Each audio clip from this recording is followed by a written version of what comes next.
Whoever controls the Indian Ocean will dominate Asia. The destiny of the world will be decided on its waters. Powerful words, not mine. They're often attributed to maritime strategist Alfred Mahan. He's said to have said this more than a century ago. The attribution is contested, but the content is not. And I'm not here to talk about who spoke these words. I'm here to tell you that this prophecy is about to come true. The war to control the Indian Ocean has begun.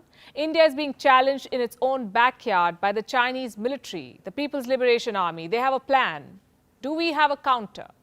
Hello and welcome to Gravitas Plus. I'm Palki Sharma Upadhyay, and today we'll talk about China's designs to dominate the Indian Ocean. This is the region we're talking about. The Indian Ocean is the third largest ocean of the world. It covers nearly 20% of the water surface.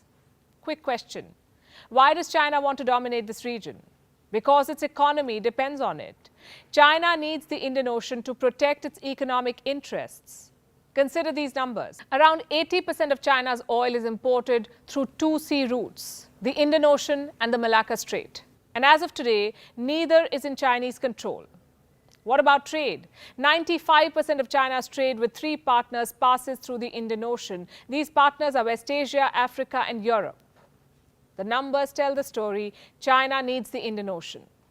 So what do? Build ports and a naval presence.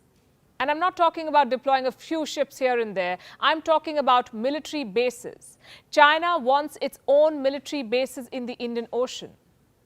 It is said to be seriously deliberating this idea. Last year, the United States Department of Defense put out an assessment. It says Beijing has prepared a list of potential candidates, countries that China wants to target for bases. In the Bay of Bengal, there are three possible targets: Myanmar, Thailand, and Sri Lanka. Then on the western side of India, China is considering these countries: Namibia, Seychelles, Tanzania, and the UAE. In fact, in the UAE, China was trying to build a military base secretly. The Americans caught them. We're talking about the Khalifa port. The Chinese were building a facility here, a multi-story building that could double up as a military base. This was at a terminal built and operated by the Chinese shipping giant COSCO. How were the Chinese doing it secretly? The UAE claims it had no idea. They did not know about China's military plan, at least that's what they say. But the Americans insist they have intel. So they put pressure, and work at this facility had to be stopped. But this is a one-off. This time the US had its way. It won't be the same every time and everywhere. China still has many other options, and nothing matches this one: Pakistan. If China wants a military base in the Indian Ocean, it will most probably be in Pakistan, because in Pakistan, China can dictate terms, claim the best of everything. There are obvious advantages. One, the PLA is familiar with the Karachi port. Their ships have been visiting Karachi for decades. The first port call happened way back in 1985. A Chinese destroyer and ship docked at the Karachi port more than 35 years ago. And since then, the Chinese Navy has regularly used this facility to replenish their supplies. In recent years, the navies of Pakistan and China have ramped up their drills in Karachi. In 2020, they had an exercise called Sea Guardians. For this drill, the PLA deployed 5 Chinese warships, 2 helicopters, and more than 60 special operations soldiers to Pakistan. And they plan to take it further. China and Pakistan have recently unveiled a plan to develop the Karachi coast. Long story short, the Chinese definitely have their eye on this city, Karachi. But Karachi is not their only option. The second one is Gwadar. And ever since this port was announced, there have been questions. What will it be used for? China says Gwadar is purely for trade. I do not know anyone who believes that. Also, trade from Gwadar does not make sense, because look at the location. Look at where China is building this port. This is where Gwadar is. This is one of the most backward regions of Pakistan. There is a severe water shortage here, and that makes any economic activity difficult. What about transporting oil? Very costly. China would end up spending more than $8 per barrel to transport oil from Gwadar. Now look at the distance. Moving cargo from Gwadar to China is a logistical nightmare. Containers must first traverse the entire length of Pakistan before crossing into China. That's 1,800 kilometers. So how does Gwadar make sense for trade? It doesn't. China would lose money here, and yet China is spending more than $1 billion to build this port. What explains this? Gwadar is not for Chinese trade, it is for the Chinese military. As simple as that. Gwadar can serve as a military base for the PLA, if not immediately, then certainly in the future. This port can easily be repurposed for the Chinese military. It can support Chinese amphibious assault ships, fleet replenishment ships, and depending on conditions, even aircraft carriers. And this is why China is keen on Gwadar. It has strategic potential. You base the Chinese Navy here and you can operate in and around the Persian Gulf. What will the Navy do? Help commercial vessels in case of a conflict and control the waters. Exert Chinese military pressure in the Indian Ocean region. This is the kind of potential that Gwadar holds for China. Now, to be fair, the PLA has not made use of the Gwadar port yet. But that doesn't mean they can't.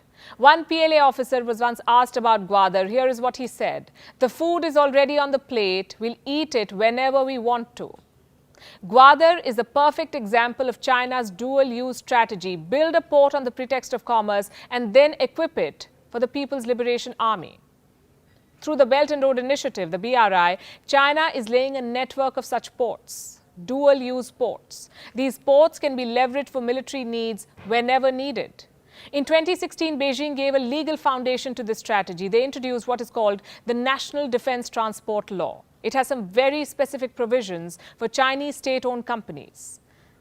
By law, these companies are now required to design overseas infrastructure projects as per military standards. So that's what they're doing, building commercial ports for the military. I'll give you some examples. Ports built by China in the Indian Ocean region, Hambantota in Sri Lanka. It is now under Chinese control, you know that. China Merchants Port has a 99-year lease for Hambantota. It was built for trade, but Hambantota's existing berthing spaces can already accommodate surface combatants of the Chinese Navy. This includes corvette-class vessels. Same with Myanmar's Chauk Phu Port.